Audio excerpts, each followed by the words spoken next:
Good morning, Kaiden. Are you ready for more Holes by Louis Sachar? It's me, Miss Thoman. I'm ready to read to you. Are you ready to sit down and listen? This book is kind of confusing. I don't understand why they're digging these holes in the middle of the lake that isn't a lake.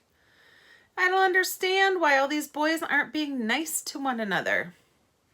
Seems like they'd want to be nice.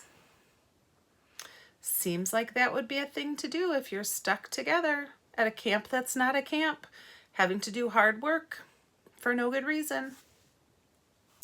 But funny thing is, when Stanley took the blame for something he didn't do, he went back and the boys actually had helped him out. Or somebody had. It sounds like maybe Zero had helped him out. Let's read and see what happens next. We're starting chapter 22 today. We're not quite halfway through, but look how much we've read. We've read so much. We've read so much. And it's only been a week and a half. We're going to fly through this book. It's going to be done in no time. Let's start. Chapter 22. Stanley was the first one finished. He spat in his hole, then showered and changed into his cleaner set of clothes. It had been 3 days since the laundry was done, so even his clean set was dirty and smelly. Tomorrow, these would become his work clothes and his other set would be washed. He could think of no reason why Zero would dig his hole for him. Zero didn't even get any sunflower seeds.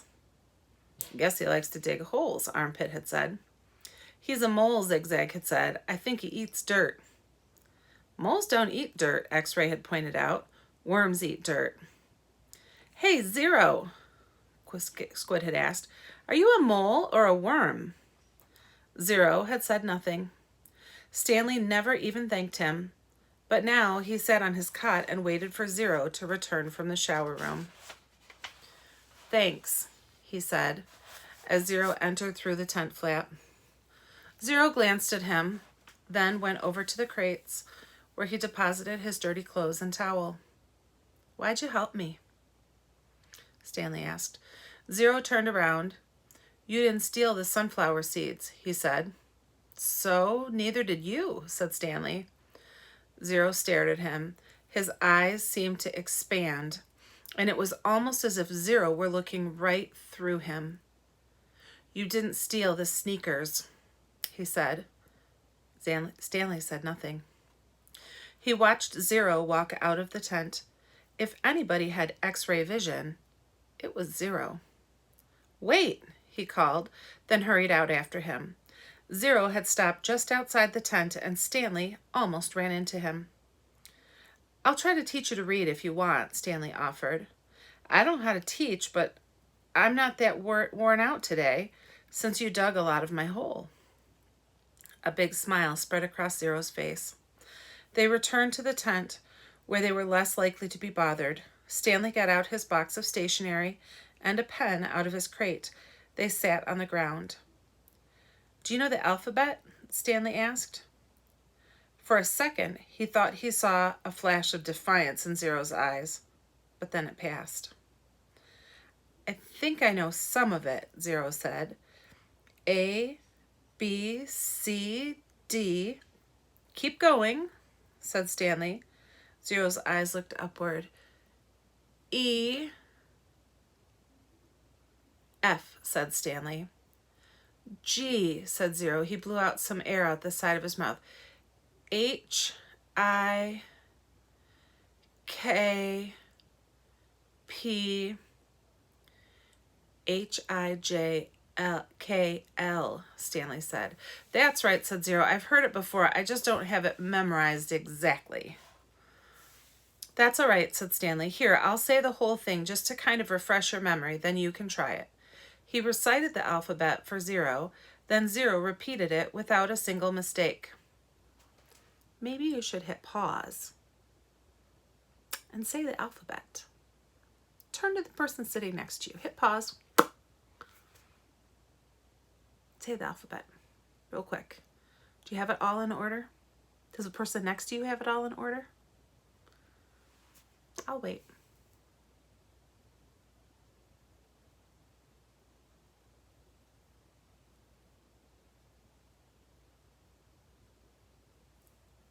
Did you get all the way to Z? Oh, okay. All right. He recited the alphabet for 0. Then 0 repeated it without a single mistake. Not bad for a kid who'd never seen Sesame Street. Well, I've heard it before somewhere, 0 said, trying to act like it was nothing, but his big smile gave him away. The next step was harder. Stanley had to figure out how to teach him to recognize each letter. He gave 0 a piece of paper and took a piece for himself. I guess we'll start with A. He printed a capital A, then 0 copied it on his sheet of paper. The paper wasn't lined, which made it more difficult, but 0's A wasn't bad, just a little big.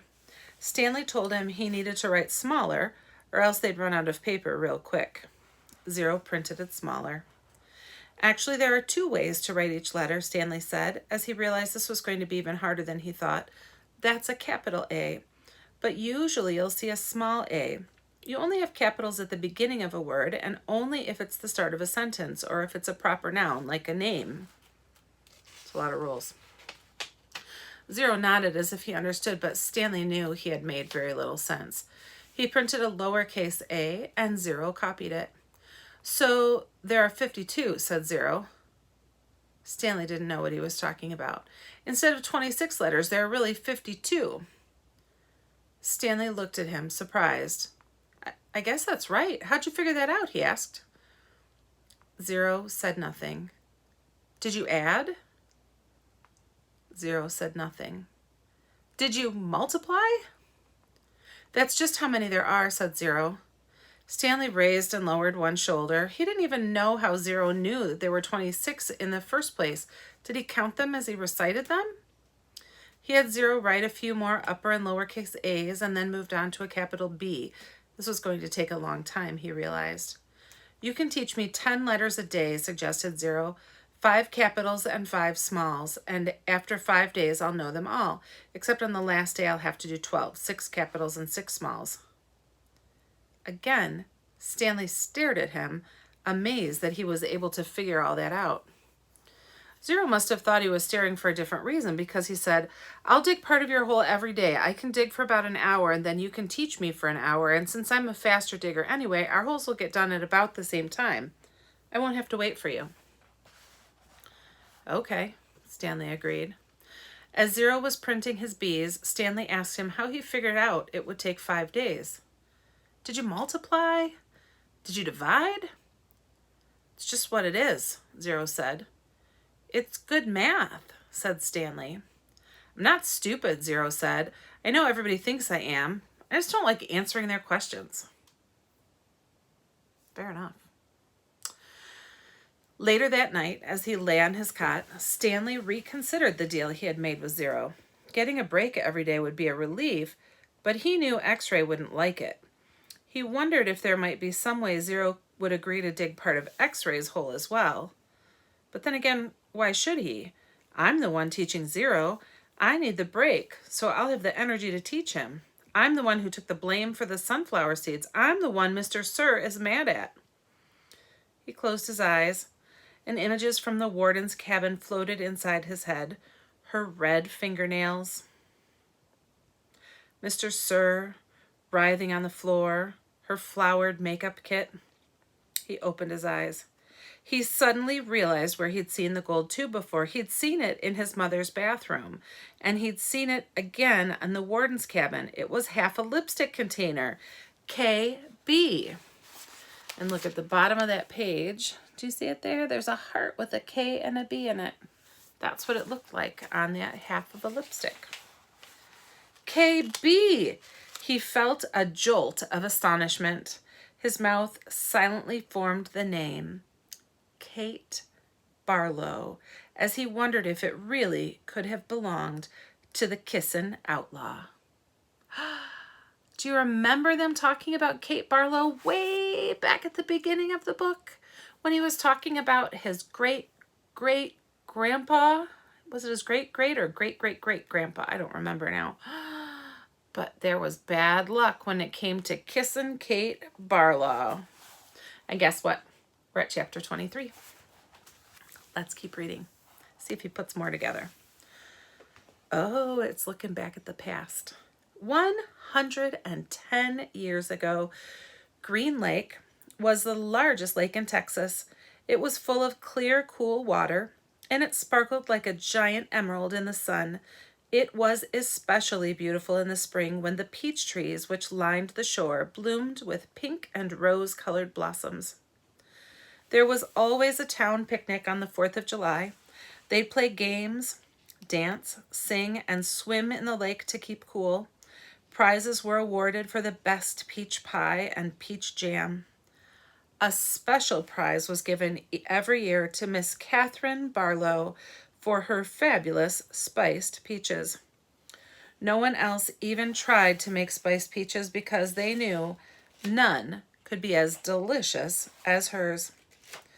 Every summer, Miss Katherine would pick up bushels of peaches and preserve them in jars with cinnamon, cloves, nutmeg, and other spices which she kept secret. The jarred peaches would last all winter. They probably would have lasted longer than that, but they were always eaten by the end of the winter.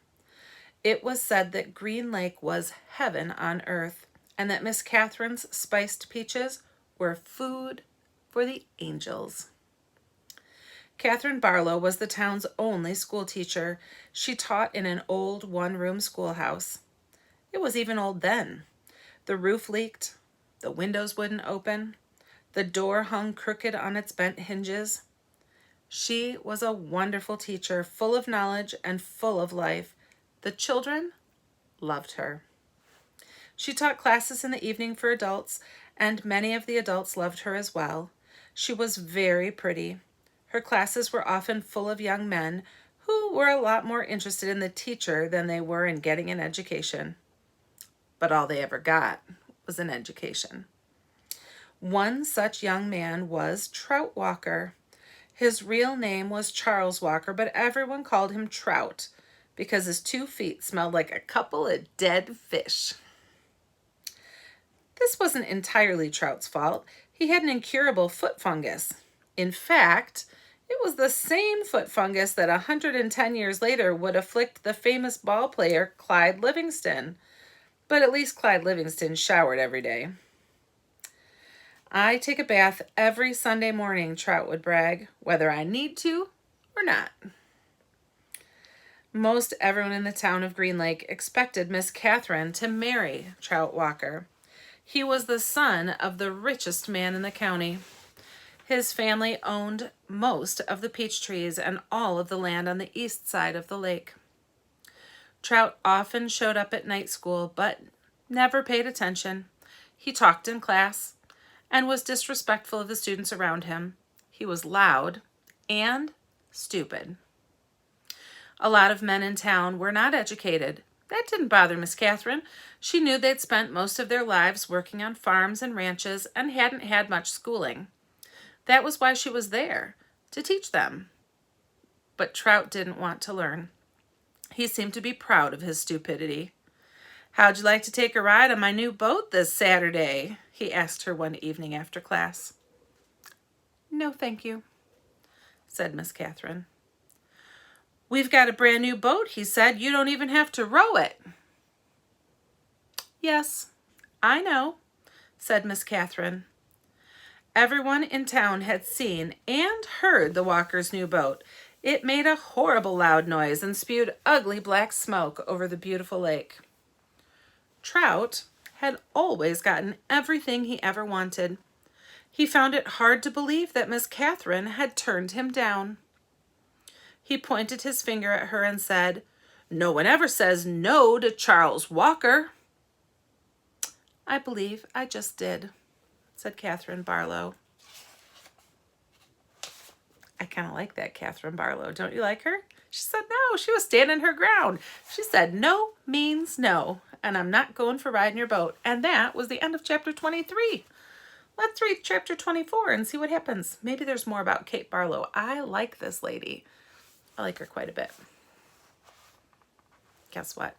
It starts out with Stanley, not 100 years ago with Miss Katherine. Stanley was half asleep as he got in line for breakfast. But the sight of Mr. Sir awakened him. The left side of Mr. Sir's face had swollen to half the size of a cantaloupe. There were 3 dark purple jagged lines running down his cheek where the warden had scratched him. The other boys in Stanley's tent had obviously seen Mr. Sir as well, but they had the good sense not to say anything. Stanley put a carton of juice and a plastic spoon on his tray. He kept his eyes down and hardly breathed as Mr. Sir ladled some oatmeal-like stuff into his bowl. He brought his tray to the table. Behind him, a boy from one of the other tents said, "Hey, what happened to your face?" There was a crash. Stanley turned around to see Mr. Sir holding the boy's head against the oatmeal pot. "Is there something wrong with my face?" The boy tried to speak but couldn't. Mr. Sir had him by the throat. "Does anyone else see anything wrong with my face?" asked Mr. Sir as he continued to choke the boy. Nobody said anything. Mr. Sir let the boy go. His head banged against the table as he fell to the ground. Mr. Sir stood over him and asked, "How does my face look to you now?" A gurgling sound came out of the boy's mouth. Then he managed to gasp the word, "Fine." "I'm kind of handsome, don't you think?" "Yes, Mr. Sir." I don't think I'd want to be around a guy like that, would you?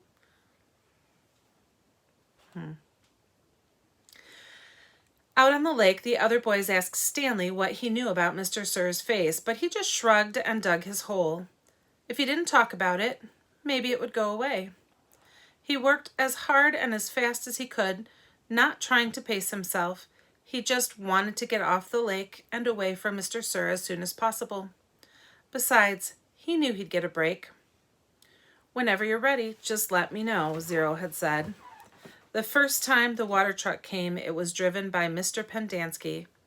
The second time, Mr. Sir was driving. No one said anything except, "Thank you, Mr. Sir," as he filled each canteen. No one even dared to look at his grotesque face. As Stanley waited, he ran his tongue over the roof of his mouth and inside of his cheeks. His mouth was as dry and as parched as the lake. The bright sun reflected off the side mirror of the truck, and Stanley had to shield his eyes with his hand. "Thank you, Mr. Sir," said Magnet as he took his canteen from him. "You thirsty, caveman?" Mr. Sir asked. "Yes, Mr. Sir," Stanley said, handing his canteen to him. Mr. Sir opened the nozzle and water flowed out of the tank, but it did not go into Stanley's canteen. Instead, he held the canteen right next to the water stream. Stanley watched the water splatter on the dirt, where it was quickly absorbed by the thirsty ground. Mr. Sir let the water run for about 30 seconds, then stopped. "You want more?" he asked. Stanley didn't say anything. Mr. Sir turned the water back on, and again, Stanley watched it pour onto the dirt. "There, that should be plenty." He handed Stanley his empty canteen. Stanley stared at the dark spot on the ground, which quickly shrank before his eyes. "Thank you, Mr. Sir." And that's the end of chapter 24. We will read chapter 25 tomorrow. We might even make it all the way to part 2 tomorrow, depending on how long we read. But we are reading Holes by Louis Sachar. I can't wait to find out what this Miss Katherine and this Kate Barlow and all of this history stuff has to do with what's going on at Camp Green Lake. I think it connects somehow. I'll have to keep reading to find out how. So have a good day. Do something fun. I don't think it's supposed to be very nice out today. I think we're supposed to have kind of an icky day. We'll have to wait and see. I haven't looked at the weather too much. So if you haven't had a chance, check in with your teachers on Microsoft Teams. We are so excited to be connecting with some of you. I saw Roland and I saw Isaac yesterday. We got a chance to hang out and that was super fun. So if you get a chance, check in with your teachers. That would be so great. Thanks for listening. Bye-bye.